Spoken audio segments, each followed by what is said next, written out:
दोस्तों आज के वीडियो में हम लोग पढ़ने वाले हैं तुल्यता संबंध के कुछ एग्जाम्पल। तुल्यता संबंध क्या होता है और कुछ एग्जाम्पल जो हमने पीछे वीडियो में पढ़ चुका था, इसको हम रिवाइज करके फिर कुछ एग्जाम्पल हम क्लियर करते हैं।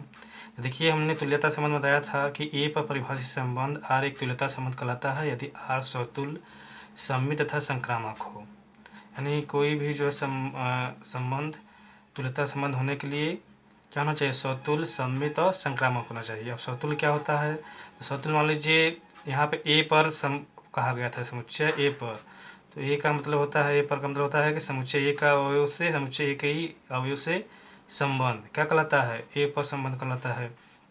तो यहाँ देखिए, यदि कोई एक अवयव है जो कैपिटल समुच्चय ए का है, ठीक है, उसमें बिलोंग करता है, तो इस अवयव का इसी अवयव से संबंध हो तो वह संबंध क्या कहलाएगा? स्वतुल्य कहलाएगा।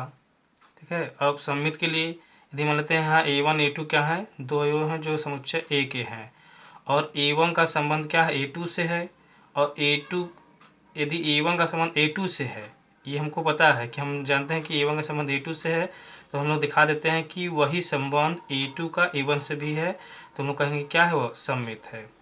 अब अगला चलते हैं संक्रामक। यहाँ पर मान लीजिए तीन अवयव ले लेते हैं, A1 A2 A3 क्या है? समुच्चय एक अवयव हैं, और A1 का संबंध A2 से है और A2 का संबंध A3 से है। इन दोनों से यदि हम लोग ये दिखा देते हैं कि इस A1 का संबंध किससे है? A3 से, तो हम लोग कहेंगे कि क्या है?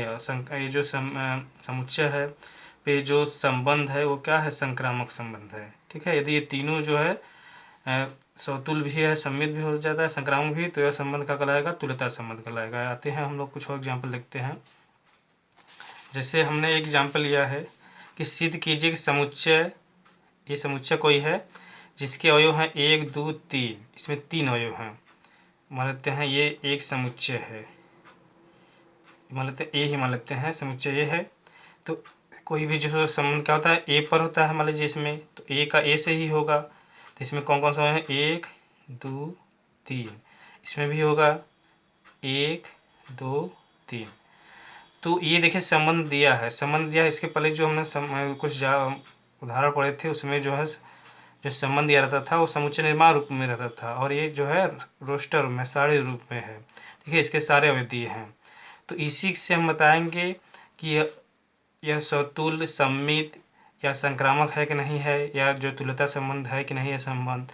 इसमें देखिए क्वेश्चन क्या कहता है? सिद्ध कीजिए कि समुच्चय 1 2 3 में ये संबंध दिया है आपको द्वारा प्रदत्त, प्रथम दिया गया संबंध स्वतुल्य है, परंतु न तो सममित है और न ही संक्रामक है। तो चलिए हमको दिखाना है स्वतुल्य है और सममित तथा संक्रामक नहीं है। तो स्वतुल्य के लिए तो यहाँ देखिए एक का संबंध एक से है, एक का संबंध एक से है। यहाँ पे आर के अवयव हम लोग देते हैं, आर इक्वल टू आपको दिया है इसके सभी अवयव 1 1 2 2 3 3 और 1 2 और 2 3, इतने दिए हैं अवयव इसके। 6 इसके 1 2 3 4 5 अवयव दिए हैं। तो देखिए 1 का संबंध 1 से है, 2 का 2 से है, 3 का 3 से संबंध है। तो इसका मतलब क्या हुआ कि देखिए 1 1 belongs to R, 2 2 belongs to R, और 3 3 बिलोंग्स टू आर। और इसके जितने भी इस समुच्चय के अवयव हैं सभी क्या हैं? खुद से संबंधित हैं। तो क्या होगा? इसलिए यह स्वतुल्य है। अतः यह यहाँ लिख देंगे क्योंकि, लगा देंगे कि 1 1 बिलोंग्स टू आर, अतः यह क्या है? स्वतुल्य होगा, यह स्वतुल्य है। अब सममित के लिए देखते हैं। सममित के लिए कि मान लीजिए हम सपोज करते हैं कि 1 2 बिलोंग्स टू आर, यानी 1 2 क्या है? इस संबंध में है यहाँ पे। तो यहाँ देखिए बट, लेकिन जो है 2 1 हमने कहा था ना कि मान लीजिए A B उस संबंध में है, तो B A भी होना चाहिए उस संबंध में, तभी क्या होगा? ये सम्मित होगा। लेकिन देखिए यहाँ पे इस संबंध में 1 2 तो इस समुच्चय में, इस संबंध में है, संबंध का अवयव है, लेकिन 2 1 है, इसमें नहीं है, तो नॉट बिलोंग्स टू आर। अतः क्या होगा? सम्मित नहीं है। ठीक है। यहाँ पे ये जरूरी नहीं है कि एक भी हम लोग ऐसा दिखा देते हैं अवयव कि यदि वो बिलोंग्स नहीं करता है तो उतने पे हम लोग कह देंगे सम्मित नहीं है या संक्रामक नहीं है। सारे को दिखाने की आवश्यकता नहीं है, यदि एक भी नहीं हुआ तो नहीं होगा।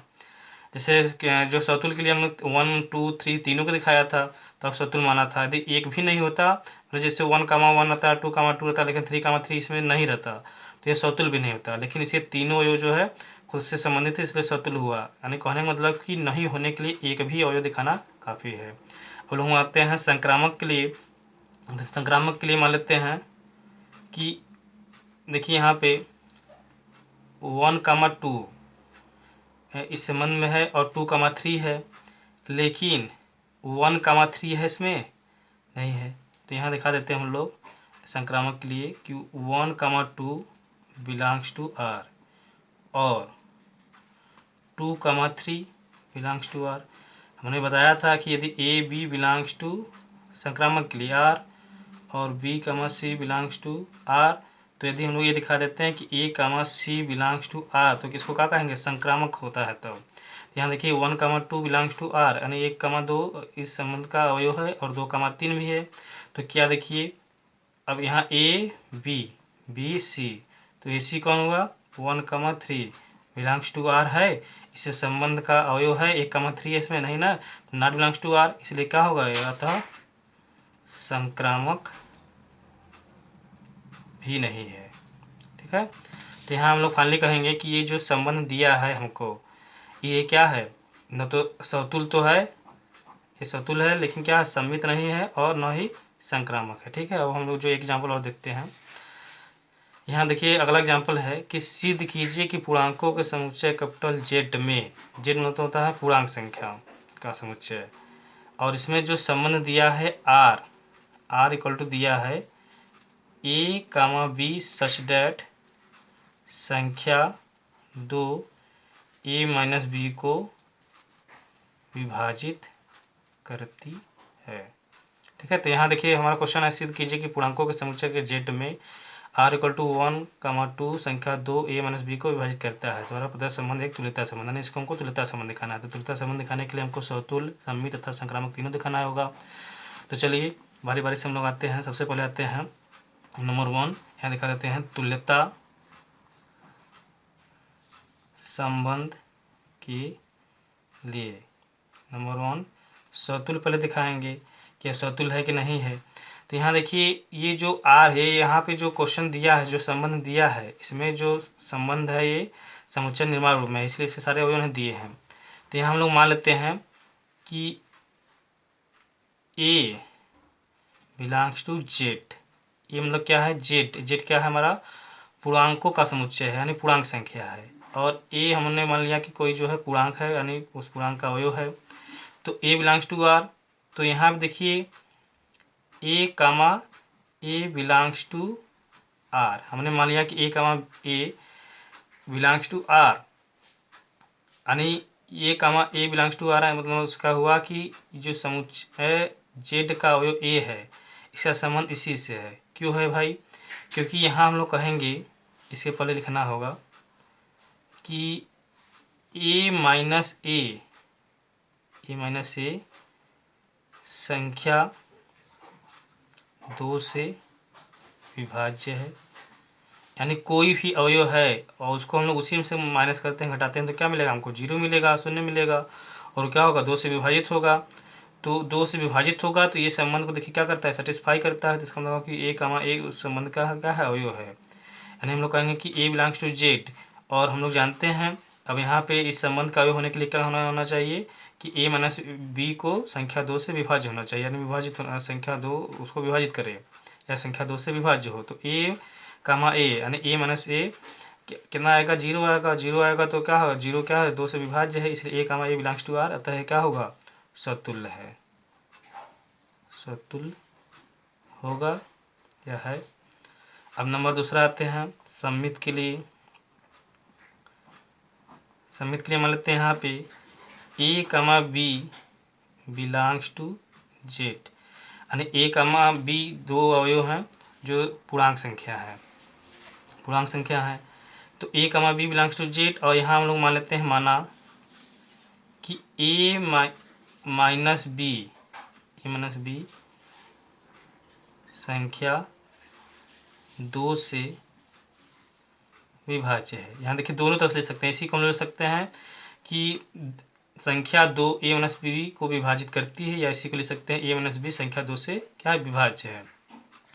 ये माना गया है समित के लिए, ठीक है। तो यहाँ देखिए मान लीजिए a माइनस बी संख्या 2 से विभाज्य है, इसका हम लोग करने का मतलब कि a में से हम लोग b घटाते हैं तो हमको क्या मिलता है सम संख्या, क्योंकि जो संख्याएं 2 से विभाजित होती हैं वो सम होती हैं। तो a माइनस बी संख्या 2 से विभाज्य है, तो इसका मतलब हुआ कि a माइनस बी क्या है, एक सम संख्या है। अब जैसे मान लीजिए 4 माइनस 2 कितना आएगा, 2 आएगा, या 8 माइनस 4 4 आएगा। अब उसी का हम लोग उल्टा कर दें कि 2 माइनस 4 कर दे, कितना आ जाएगा भाई, आ जाएगा -2। तो ये भी क्या है, पूर्णांक संख्या है। पूर्णांक संख्या सम पूर्णांक संख्या है। तो और जो हमारा ये समुच्चय है वो पूर्णांक संख्या का है, तो ऋणात्मक हो सकता है। तो कहने का मतलब कि a माइनस बी जो संख्या 2 से विभाज्य है, तो b माइनस ए भी क्या होगा, संख्या 2 से विभाज्य होगा, क्योंकि ये सम होगा। अब b माइनस ए करेंगे तो क्या आएगा, वो भी सम ही आएगा, उतना ही आएगा, केवल क्या आएगा, निगेटिव संख्या आएगा।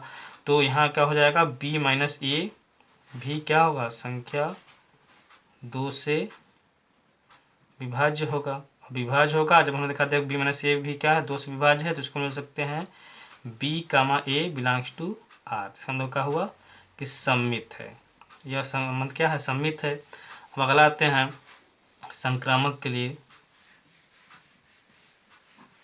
संक्रामक के लिए मान लेते हैं यहाँ 3 अवयव लेते हैं, a b c belongs to z, यानी क्या उनसे संख्या है, पूर्णांक संख्या है, ठीक है। अब हम लोग यहाँ मान लेते हैं, माना a comma b belongs to r तथा b comma c belongs to r। इसका मतलब हुआ कि a कामा b क्या है, उस संबंध के अवयव है, और b कामा c भी उस संबंध के अवयव है। यानी इसको हम लोग जो है समुच्चय निर्माण रूप में लिखें तो संख्या, या ऐसे ले सकते हैं a कामा b 2 से विभाज्य हैं तथा b कामा c भी 2 से विभाज्य है। अब यहाँ पे देखिए a माइनस बी रहेगा, a माइनस बी क्या है, 2 से विभाज्य है, और b माइनस सी भी क्या है, 2 से विभाज्य है। तो a माइनस बी 2 से विभाज्य है और b माइनस सी भी 2 से विभाज्य है। इसका मतलब हुआ कि a माइनस बी क्या है, हमारा एक सम संख्या है, ठीक है, और b माइनस सी भी क्या है, एक जो है सम संख्या है। क्यों सम संख्या है, क्योंकि दोनों ही जो है 2 से विभाज्य है। यदि हम लोग दोनों को जोड़ते हैं, जैसे a minus B plus b minus C, तो क्या मिलेगा, b भी कैंसिल हो जाएगा और हमको फाइनल मिल जाएगा कि a माइनस सी। तो यहाँ पे हम लोग फाइनल ये कर सकते हैं कि यदि a माइनस बी 2 से विभाज्य है और b माइनस सी 2 से विभाज्य है, तो दोनों ही क्या है, सम है। तो जो a का c से संबंध हो, यानी a में से हम लोग c को माइनस करेंगे तो क्या आएगा, वो भी एक सम संख्या आएगा। यहाँ देखिए a माइनस बी है, एक क्या है, सम संख्या है। क्यों सम संख्या है, क्योंकि 2 से विभाज्य है, और b माइनस सी भी सम संख्या है, क्योंकि ये भी 2 से विभाज्य है। और दोनों दो सम संख्याओं का योग भी क्या आएगा, एक सम संख्या आएगा, सम संख्या आएगा। और यहाँ पे देख रहे हैं कि कितना हो रहा है, a माइनस सी हो जा रहा है। तो यहाँ पे इसका मतलब हुआ कि a comma C belongs to r। इसका मतलब क्या हुआ, ये संक्रामक भी है। अब यहाँ जैसे देख लीजिए, मान लीजिए कि जो है 4 कामा 2 और 8 कामा 4, यहाँ 4 कामा 2 और 8 कामा 4, मान लीजिए यहाँ 2 कामा दूसरा ले लेते हैं, 2 कामा 4 और 4 कामा 6 ले लेते हैं। यहाँ 2 4 और 4 6 बिलोंग्स टू r है। अब 2 माइनस 4 कितना आएगा, -2 आएगा। 4 माइनस 6 कितना आएगा, -2 आएगा। दोनों को जोड़ देंगे कितना आएगा, -4 आएगा। और जो -4 आएगा वो क्या होगा, 2 से विभाजित होगा। यानी कहने का मतलब कि यहाँ ये दोनों सम संख्या और दोनों का योग क्या आएगा, एक सम संख्या आएगा। इसका मतलब है कि a कामा c भी क्या होगा, एक सम संख्या होगा। और यदि सम संख्या है तो क्या होगा, ये 2 से विभाज्य है। तो 2 से विभाज्य है, तो इसका मतलब a कामा c भी क्या है, उस संबंध का अवयव है, अतः ये क्या होगा, इसलिए संक्रामक भी होगा। जब ये समतुल्य भी हो गया और सममित भी हो गया तथा संक्रामक भी हो गया, तो इसलिए क्या होगा, ये एक तुल्यता, ये जो है प्रदत्त संबंध, दिया गया संबंध क्या है, एक तुल्यता संबंध है, ठीक है। अगले अब जो हम लोग वीडियो में जो है एक्सरसाइज के क्वेश्चन देखेंगे। यदि क्लियर नहीं होगा जिसको तो पुनः जो है कमेंट करेगा, तो हम जो पुनः क्लियर कर देंगे। अब अगले वीडियो में जो है एक्सरसाइज क्वेश्चन लिखेंगे।